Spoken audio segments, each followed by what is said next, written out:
খুকি আমি কাছে যাচ্ছি, তোমার যদি কিছু খেতে মন চায় বক্স থেকে টাকা নিয়ে খেও। কিন্তু বাবা আমি এখানে একা কিভাবে থাকবো, তুমি আমাকে রেখে যেও না। আরে ভয় পেও না, উপরওয়ালা তোমাকে সাহায্য করবেন।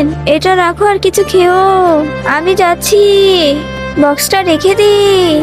আরে ও তো কাজে যাচ্ছে, এই সুযোগটাকে হাতছাড়া করা যাবে না। হ্যাঁ হ্যাঁ অবশ্যই, ওর মেয়ে বাসায় একা আছে, চলো এক্ষুনি যাই। তুমি দাঁড়াও আমি কিছু করি আগে। বাবা বাঁচাও বাঁচাও, এই চিল্লাবি না, জলদি তোমাদের কাজ করো। না না এরকম করো না, তাড়াতাড়ি তাড়াতাড়ি। এমন করো না, আমাদের একটাই সম্বল। এই বেশি চিল্লালে তোকে মেরে ফেলবো, জলদি করো। এরপর কি হলো সেটি দেখার আগে নিচের সাবস্ক্রাইব বাটনটি কেউ যদি সাবস্ক্রাইব করে তাহলে তার মা বাবা চিরকাল বেঁচে থাকবে, আর যারা লাইক করবে তাদের মনে আসা যেন পূরণ হয়। আর আমি দোয়া করে দিলাম, বাঁচাও বাঁচাও। আরে ওরা আবার কি হলো, ওরা আবার কি হলো, আমি ভাগি। এটা আবার কি হলো, আরে কি জানি হয়েছে, চলো এখান থেকে ভাগি নাহলে আমরাও মরবো।